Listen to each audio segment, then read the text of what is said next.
India और Canada के जो रिलेशंस हैं वो सीरियसली अब बद से बदतर सिचुएशन में जाते जा रहे हैं। लास्ट कुछ दिनों में हम लोगों ने जो डेवलपमेंट देखा है, उसको देखकर जो एक बात समझ में आई है, उसका सीधे तौर पर मतलब यही है कि इंडिया सबूत मांग रहा है और कनाडा कह रहा है कि भाई साहब हमारे पास खुफिया जानकारी है। और ये खुफिया जानकारी इसको कहाँ से आ रही है, इसका भी खुलासा अपने आप ही हो गया। गुरपतवंत सिंह पन्नू, जो कि सिक्स फॉर जस्टिस नाम के संगठन के साथ जुड़ा हुआ है, जो कि भारत में गलत माना जाता है, बैन किया गया है, और उससे ये जानकारी निकलकर सामने आती है कि मैं पिछले करीब 2 से 3 सालों से भारत के खिलाफ जानकारियां लगातार कनाडा को दे रहा हूं, कनाडा की सरकार को दे रहा हूं। इवन पन्नू ने इस बात का भी क्लेम किया कि जस्टिन ट्रूडो से भी उसकी मुलाकात हुई है इसको लेकर। अब देखिए, ये जो इस समय समीकरण बन रहे हैं ना, और इन समीकरणों को उठाकर जब आप चुनाव को बीच में रख देते हो, तो बहुत हद तक चीजें आपके लिए क्लियर हो जाती हैं।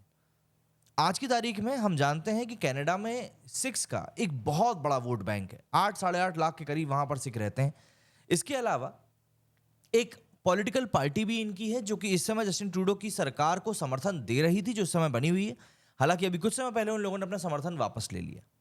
बट इन सब चीजों के बीच में कहीं ना कहीं जो सबसे बड़े पॉइंट निकल कर सामने आ रहे हैं वो यही है कि कनाडा ने अभी भी भारत की सरकार को मांगने के बावजूद भी ठोस सबूत नहीं दिए हैं, और उसके बावजूद भी वो इस तरह के आरोप प्रत्यारोप का खेल खेल रहे हैं, जैसे कि मानो कि वही सब कुछ सही बता रहे हो। अब कल को कहने को अगर इंडिया कह दे कि नहीं, कनाडा हमारे देश में बम फुड़वा रहा है या कुछ हमले करवा रहा है, और ऐसी हमारे पास खुफिया जानकारी है बिना सबूत के, तो क्या कनाडा मान लेगा? मतलब करेले पे नीम चढ़े वाली बात तो तब हो गई जब कनाडा के सुर में सुर यूके और यूएस ने भी मिला लिए। फाइव आइज का एक समूह है। फाइव आइज समूह में न्यूजीलैंड आता है, ऑस्ट्रेलिया आता है, यूके आता है, कनाडा आता है, यूएस आता है। ये सब देश एक दूसरे के साथ में इंटेलिजेंस शेयर करते हैं, और इन देशों के साथ में आने की एक बड़ी वजह इनका लैंग्वेज भी है। लैंग्वेज, ये सब के सब गोरे हैं, ये सब इंग्लिश बोलते हैं। कहीं ना कहीं ये एक कारण बनता है कि ये सब देश आपस में मिलकर काम करते हैं और एक दूसरे का हर एक चीज में सहयोग भी करते हैं। इवन यूएस के स्पोक्स पर्सन की तरफ से भी यही बयान निकलकर सामने आता है कि भाई हम तो यही कह रहे हैं कि इंडियन गवर्नमेंट जो है वो कनाडा की सरकार का पूरा पूरा साथ दे, क्योंकि कनाडा ने जो आरोप लगाए हैं वो आरोप कोई छोटे या बेबुनियाद नहीं है। अब बेबुनियाद की जब हम बात करते हैं तो बेबुनियाद वैसे तो हम लोग बोलते रहते हैं, लेकिन जब जियोपॉलिटिक्स की बात होती है तब बेबुनियाद शब्द के ऊपर बहुत ज्यादा एम्फेसिस देना चाहिए, क्योंकि अगर किसी चीज कोई चीज बेबुनियाद नहीं है तो फिर आपके पास उसके सबूत होने चाहिए। लेकिन अगर आपके पास सबूत नहीं है तो वो सिर्फ और सिर्फ आरोप कहलाते हैं और कुछ भी नहीं। और आरोप तो मैं आप पे लगा सकता हूं, आप मुझ पे लगा सकते हैं। इन सब चीजों के बीच में कनाडा के जस्टिन ट्रूडो के ऊपर एक बड़ा आरोप यह भी लगा कि बाहर के जो लोग हैं उन लोगों का हमारी लोकल पॉलिटिक्स में अब इंटरफेरेंस बढ़ता जा रहा है, और उसी लोकल पॉलिटिक्स को बढ़ावा देने के चक्कर में या उसका सपोर्ट लेने के चक्कर में जस्टिन ट्रूडो की जो सरकार है वो लगातार ऐसी बयानबाजी कर रही है जिससे कि भारत से उसके संबंध खराब हो सकते हैं। और भारत से संबंध खराब करना कनाडा या कोई भी देश इस समय अफोर्ड नहीं करेगा, क्योंकि इंडिया वाकई में एक बड़ी होती हुई अर्थव्यवस्था है। इस पूरी चीज के डेवलपमेंट के ऊपर चाइना और रशिया, इन दोनों की भी नजरें हैं।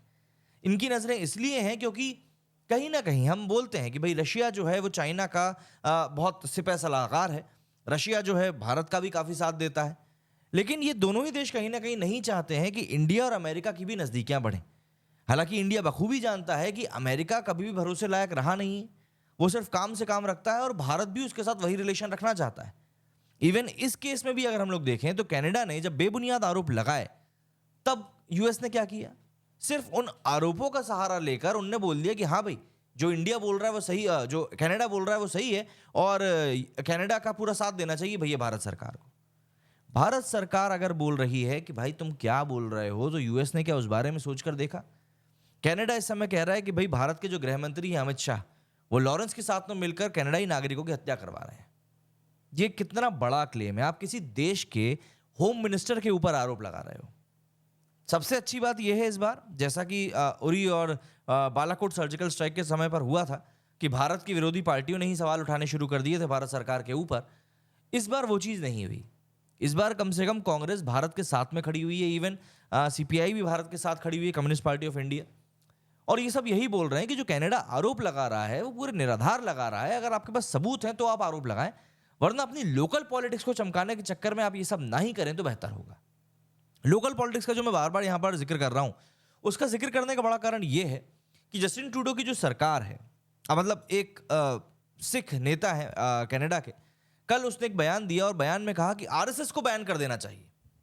अब आप मुझे बताइए, इंडिया कनाडा का जो पूरा यहाँ पर मामला चल रहा है, इसमें आरएसएस कहाँ से आ गया? और आरएसएस का जो ये जिक्र हुआ है ना, इस जिक्र के साथ इन लोगों ने इंडियन डिप्लोमेट्स के ऊपर सैंक्शंस भी लगाने की बात करी है, मांग करी है। अभी मांग पूरी होगी या नहीं होगी एक बात की बात है, लेकिन मांग तो करी है ना। और इंडियन डिप्लोमेट्स के साथ में आरएसएस का नाम लिए जाने का सीधा मतलब ही यही है कि अगर आप एंटी इंडिया सेंटिमेंट्स को हवा देंगे तो आपकी सरकार बनने के चांसेस ज्यादा है। हालांकि अभी जो एक सर्वे कंडक्ट कराया गया था, उसमें इस बारे में साफ तौर पर बताया गया था कि जो अपोजिशन लीडर है उनको 46% लोग अपना पीएम बनते हुए देखना चाहते हैं कनाडा में, और जस्टिन ट्रूडो जो है वो करीब 25% की लोकप्रियता के साथ में काफी पीछे छूट रहे हैं। और इसी सर्वे का आधार बनाकर जस्टिन ट्रूडो ने इस समय ये प्रपंच चलना शुरू किए हैं, क्योंकि उसको भी पता है कि वो चाहे कुछ भी बकवास कर ले, कुछ भी, जो फाइव आइज वाले देश हैं, यूएस, यूके, ऑस्ट्रेलिया, न्यूजीलैंड, इन लोगों को उनका साथ देना ही पड़ेगा, क्योंकि ये ट्रीटी है। अब ऐसे में जब ये लोकल पॉलिटिक्स वाले आरोप कनाडा के पीएम जस्टिन ट्रूडो के ऊपर लगे, तो ऑब्वियस सी बात है भाई, कनाडा में इस बात को लेकर सुनवाई भी हुई, तो उसको लेकर भी कुछ अपडेट्स आए। जैसे कि कनाडा के प्रधानमंत्री ट्रूडो ने इस बात को लेकर माना है कि पिछले साल जब उन्होंने खालिस्तानी आतंकी हरदीप सिंह निज्जर के कांड में भारतीय एजेंट्स के शामिल होने का आरोप लगाया था, तब उनके पास केवल खुफिया जानकारी थी, कोई भी सबूत नहीं था। इससे पहले ट्रूडो सरकार दावा कर रही थी कि उसने निज्जर हत्याकांड से जुड़े सबूत भारत को दिए थे, और ये सब ऑन रिकॉर्ड मौजूद है। ये ऐसा नहीं कि सुनी सुनाई बातें, ये सब कुछ ऑन रिकॉर्ड मौजूद है, जो कि इस समय हम लोग बात कर रहे हैं। कनाडा ने इस हत्या के सबूत दिए नहीं थे। भारतीय विदेश मंत्रालय ने ट्रूडो के बयान के बाद, अभी ये 17 अक्टूबर गया है, इसके बाद कहा है कि दोनों देशों के संबंध खराब होने के पीछे सिर्फ और सिर्फ कनाडा के पीएम का हाथ है, और किसी का भी नहीं, किसी का भी नहीं। इधर कनाडा की राजनीति में विदेशी हस्तक्षेप मतलब जो वहां पर लोकल ऐसी पॉलिटिक्स अब होने लगी है कि भैया आप हमको फायदा दे रहे हो तो हम आपको सपोर्ट देंगे, उसको लेकर एक जांच समिति बनाई थी। ट्रूडो इसमें पेश भी हुए। इसमें उन्होंने कहा कि मुझे फाइव आइज देशों से खुफिया जानकारी मिली थी, जिसमें साफ हो गया था कि भारत और कनाडा की धरती पर उसके नागरिकों की हत्या में भारत शामिल है। अब ये एक बड़ा आरोप है। ट्रूडो ने वहां पर कहा कि मेरा मकसद सिर्फ और सिर्फ भारत सरकार से बातचीत करना था। जब मैंने ऐसा किया तो उन्होंने हमसे सबूत मांगे। भाई ऑब्वियस सी बात है, अगर मैं आपके ऊपर आरोप लगाऊंगा तो आप भी मुझसे पहले यही बोलोगे ना कि भाई आधार क्या है वो बता, उसके बाद बात की बात करेंगे। तो भाई भारत ने भी वही किया। तो जब भारत ने इनसे सबूत मांगे तब इन्होंने बताया कि हमारे पास सिर्फ और सिर्फ खुफिया जानकारी है, फिलहाल कोई ठोस सबूत नहीं है, और इसीलिए हमें मिलकर साथ काम करने की जरूरत है।